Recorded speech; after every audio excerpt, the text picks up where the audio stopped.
आप सभी प्यारे बच्चों का पुनः स्वागत है। सभी को गुड आफ्टरनून। आज हम अनुच्छेद 80 के अंतर्गत राज्यसभा की संरचना का वर्णन पढ़ेंगे। आने वाले सभी भर्ती परीक्षाओं में, खास करके एडीओ जैसी भर्ती परीक्षाओं के लिए ये पाठ बहुत उपयोगी है। भारतीय संविधान के 5वें भाग में, जहां केंद्र सरकार यानी संघीय सरकार की व्यवस्था को स्थापित किया गया है, के अंतर्गत अनुच्छेद 80 स्थित है। और अनुच्छेद 80 की स्थापना से पहले अनुच्छेद 79 में, ध्यान रखिएगा, संसद के गठन या संसद के निर्माण का वर्णन किया गया है। अनुच्छेद 79 यानी 79 ये कहता है कि भारत के लिए एक संसद होगी जो मुख्य रूप से लोकसभा, राज्यसभा और राष्ट्रपति से मिलकर बनेगी।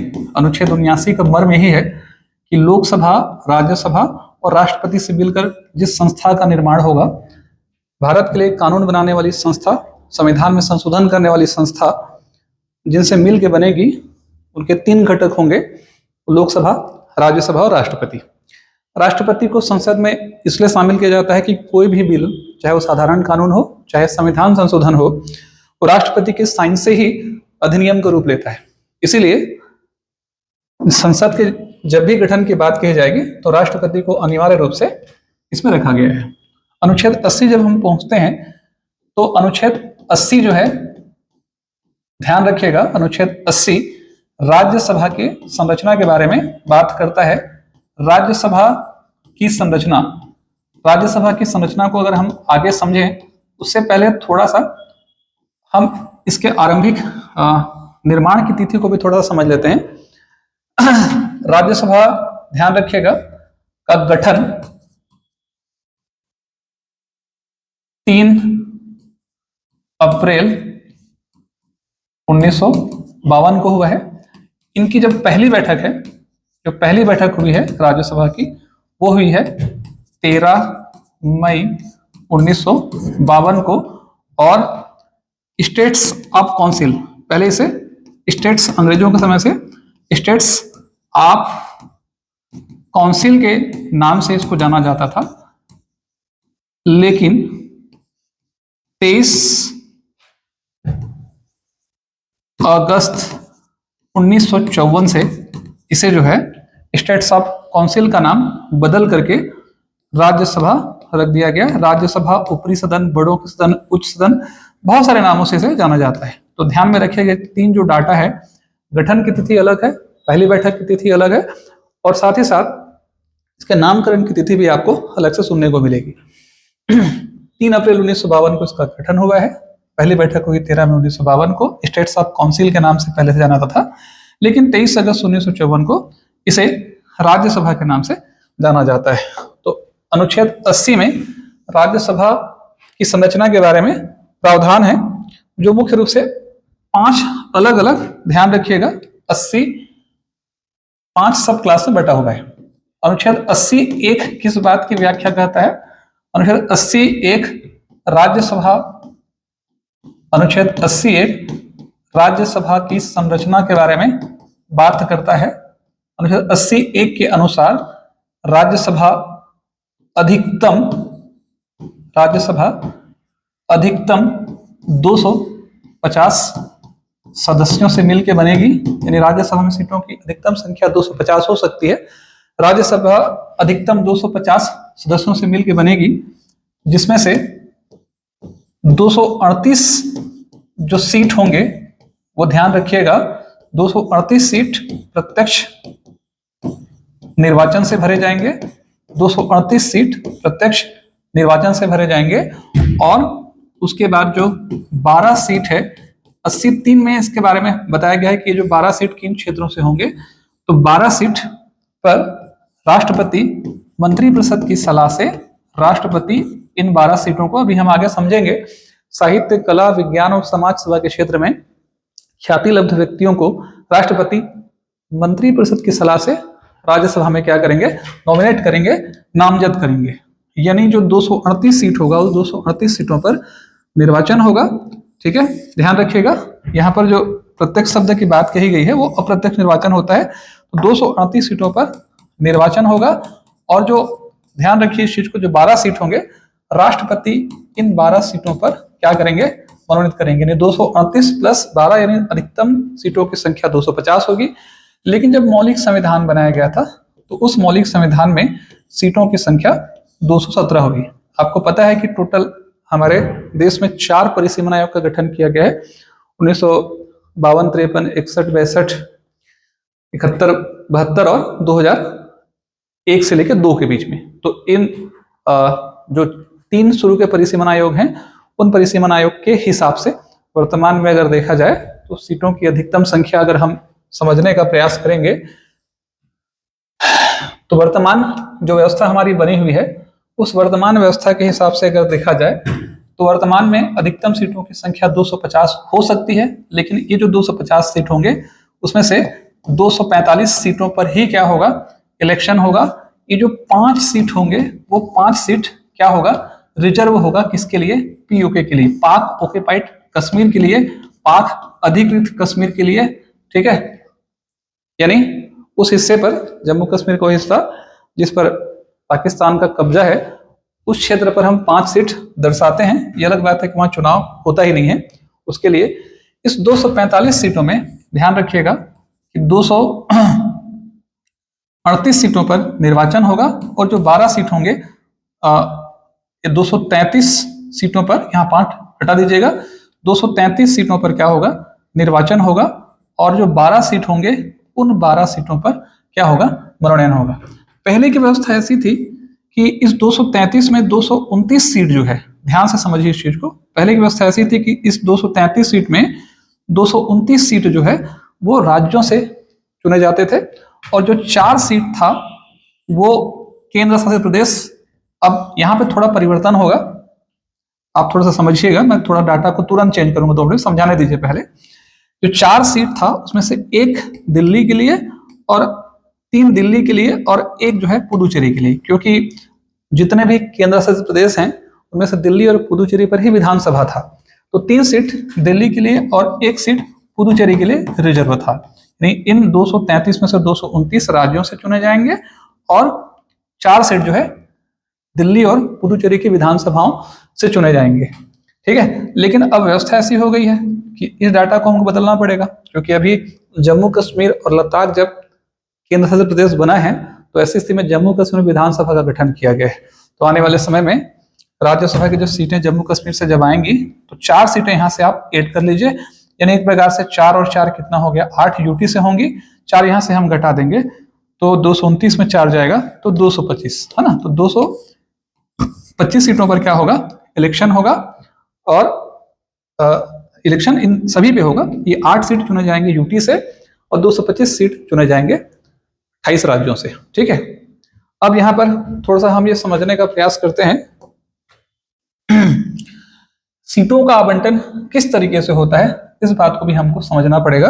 जब सीटों के आवंटन की हम बात करेंगे तो जो सीटों का आवंटन होगा वो सीटों का आवंटन, बहुत ध्यान से समझिए इस चीज को, जनसंख्या के अनुपात में होगा। यानी अगर किसी भी राज्य की जनसंख्या अगर प्रथम 50 लाख तक 5 सीट होंगे उस राज्य किसी, इसमें भी हम पहले संविधान की जब क्लास हुई तो उन क्लास में मैंने आपको बताने का प्रयास किया भी है कि 1971 की जनगणना को बेसिक क्यों बनाया जाता है। तो 1971 की जनगणना को बेसिक मानकर सारा कैलकुलेशन आज की डेट में होता है। तो पहले 50 लाख की जो जनसंख्या है या पहले 50 लाख तक की जनसंख्या पर 5 सीटें राज्यसभा को मिलेंगी। ठीक है, और उसके बाद अगले 20 लाख तक 1 सीट आवंटित होगा। यानी किसी राज्य की जनसंख्या अगर 70 लाख है 1971 के क्षेत्र में तो वहां पर सीटों की संख्या 6 हो जाएगी। पहले 50 लाख तक अब 5 सीट और अगले जो 20 लाख की जनसंख्या तक 1 सीट का आवंटन आपको यहाँ फिर से सुनने को मिलेगा। तो ध्यान में रखिएगा इस चीज को, सीटों का आवंटन किस तरीके से होगा, सीटों का आवंटन जनसंख्या के अनुपात में होगा। 1971 की जनगणना को बेसिक मानकर इन सीटों का आवंटन किया जाएगा। जैसे हम आगे पहुंचेंगे राज्यसभा में अनुच्छेद 82 पहुंचेंगे तो ये राज्यसभा की सीटें चौथी अनुसूची में ध्यान रखिएगा इस चीज को, चौथी अनुसूची में किस राज्य को कितनी सीटें दी जाएंगी उसका वर्णन आपको, टोटल 12 अनुसूचियां हैं भारतीय संविधान में, उस 12 अनुसूचियों में से जो चौथी अनुसूची है, उसी चौथी अनुसूची में राज्यसभा की सीटों का वर्णन है कि किस राज्य के लिए कितनी सीटें आवंटित होगी, कौन से राज्य के लिए, कौन से यूटी के लिए कितनी सीटें आवंटित होगी। ठीक है, ध्यान रखिएगा। अनुच्छेद 80(3) की हम जब बात करते हैं तो इस अनुच्छेद 80(3) में आपको बहुत ध्यान से समझना पड़ेगा कि जो 80(3) है वो आधार को बताता है। ये जो 12 सीटों का आप डिस्ट्रीब्यूशन कर रहे हैं, ये जो 12 प्रकार की सीटें आप यहाँ पर राष्ट्रपति राज्यसभा में 12 लोगों को मनोनीत करता है प्रधानमंत्री परिषद की सलाह से। राष्ट्रपति के द्वारा राज्यसभा में 12 सदस्यों को नामजद किया जाता है, लेकिन किस क्षेत्र से, किस एरिया से वो नामजद किया जाता है, इसका जो वर्णन है वो अनुच्छेद 80(3) में दिया गया है। साहित्य, कला, विज्ञान और समाज सेवा, साहित्य, कला, विज्ञान और समाज सेवा के ख्याति लब्ध 12 व्यक्तियों को राष्ट्रपति मंत्रिपरिषद की सलाह से राज्यसभा में नामजद करेगा। ये जो लोग होंगे सीधे बिना इलेक्शन के डायरेक्ट जो है क्या हो जाएंगे, राज्यसभा में पहुंच जाएंगे। अनुच्छेद 80(3) इस बात की व्याख्या करता है। ठीक है, अनुच्छेद 80 जो 4 है वो किस तरीके से इनका निर्वाचन होगा इसके बारे में बात करता है। 80(4) के हिसाब से हम समझने का प्रयास करेंगे तो अनुच्छेद 80(4) यह कहता है कि राज्यसभा सदस्यों का निर्वाचन आनुपातिक प्रतिनिधित्व के अनुसार, आनुपातिक प्रतिनिधित्व के अनुसार, आनुपातिक प्रतिनिधित्व के अनुसार एकल संक्रमणीय पद्धति से, ध्यान दीजिए यह बहुत इंपॉर्टेंट चीज मैं आपको समझा रहा हूं, गुप्त मतदान, यह शब्द बदल चुका है ना, गुप्त मतदान से होगा। इसमें इसे हम अंडरलाइन कर देंगे। यहां एक शब्द आ रहा है, देख लीजिए, गुप्त मतदान, यह नियम चेंज हो चुका है। आनुपातिक प्रतिनिधित्व के अनुसार एकल संक्रमणीय पद्धति से, यानी अप्रत्यक्ष निर्वाचन से, जो निर्वाचन होगा उसमें जनता की प्रत्यक्ष भागीदारी नहीं होगी। इस बात को आपको समझना पड़ेगा। ठीक है, अभी हम अगली क्लास में जरूर समझने का प्रयास करेंगे राज्यसभा सदस्यों का निर्वाचन किस तरीके से होता है और राज्यसभा सदस्य जो होंगे, निर्वाचक गण कौन कौन होंगे। लेकिन अभी आप ये समझ लीजिए, जैसे राष्ट्रपति का निर्वाचन, उपराष्ट्रपति का निर्वाचन, वैसा ही राज्यसभा सदस्यों का निर्वाचन भी उसी रीति और विधि से होता है। तो ये आनुपातिक प्रतिनिधित्व के अनुसार एकल संक्रमणीय पद्धति से, यहाँ एक शब्द गौर कीजिएगा, ये जो है स्थिति बदल चुकी है 2003। ठीक है, 2003 में जन प्रतिनिधित्व की धारा 1951 में संशोधन किया गया है। जन प्रतिनिधित्व की धारा मतलब, जन प्रतिनिधित्व का मतलब क्या है, लोकसभा, राज्यसभा, संसद के सदस्यों के निर्वाचन और अन्य चीजों से संबंधित संसद को अधिकार दिया है संसदीय प्रणाली को सिस्टम से चलाने का, और उसी अधिकार के तहत निर्वाचन की व्यवस्था संसद में राज्यसभा के लिए की गई है। उसी की धारा में 2 परिवर्तन हुआ है। पहला परिवर्तन तो ये हुआ है कि मतदान पहले गुप्त था, वो खुला हो गया। यानी इसका मतलब है कि एक व्यक्ति, ध्यान से समझिए इस चीज को, कभी भी जब मतदान होगा राज्यसभा सदस्यों का तो वो खुले मतदान से होगा। हर पार्टी अपना एक अधिकृत एजेंट नियुक्त करेगी। जब भी विधानसभा सदस्य संबंधित प्रत्याशी को वोट करने पहुंचेगा तो अपने अधिकृत एजेंट को उसने जो वोट दिया है उस वोट को दिखाएगा। अगर वो किसी दूसरे व्यक्ति को दिखाता है तो उसका मत जो है अवैध हो जाएगा। इसे खुला मतदान कहा गया है। ध्यान रखिए इस चीज को। हर पार्टी अपना एक अधिकृत एजेंट नियुक्त करेगी। वो अधिकृत एजेंट ही क्या करेगा, डिसाइड करेगा कि आपने जो वोट डाला है अपने पार्टी के व्यक्ति को डाला है। दल बदल को रोकने के लिए इस व्यवस्था को 2003 से बदला गया है। ठीक है, पहले बहुत क्रॉस वोटिंग की स्थितियां होती थी। सबसे इंपॉर्टेंट चीज जिसे आपको समझना है इस व्यवस्था को कुलदीप नैयर जो प्रसिद्ध पत्रकार हैं, उन्होंने 2006 में क्या किया था, चैलेंज किया था सुप्रीम कोर्ट में और कहा था कि मतदान जो है हर व्यक्ति का अधिकार है, इसलिए गुप्त होना चाहिए। तो सुप्रीम कोर्ट का यह सीधा तर्क था कि क्योंकि राज्यसभा सदस्यों का निर्वाचन अप्रत्यक्ष तरीके से होता है, जनता की भागीदारी इसमें नहीं होती है और क्रॉस वोटिंग को हमको रोकना है, दल बदल को रोकना है, इसीलिए ये जो तर्क संगत बात यही प्रतीत होती है, इसे खुला मतदान ही रखा जाए ताकि क्रॉस वोटिंग ना हो। ठीक है, तो इनका ये खारिज हो गया। 2003 से इस व्यवस्था को ये बना दिया गया कि अब जब भी निर्वाचन होगा तो मतदान कैसा होगा, खुला होगा। इस बात को भी आपको समझना पड़ेगा। जब मतदान की बात उठती है तो 2003 में एक संशोधन और किया गया था।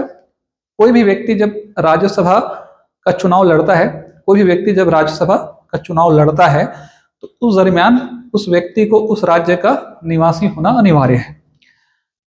ठीक है, यह व्यवस्था 2003 में बदल गई।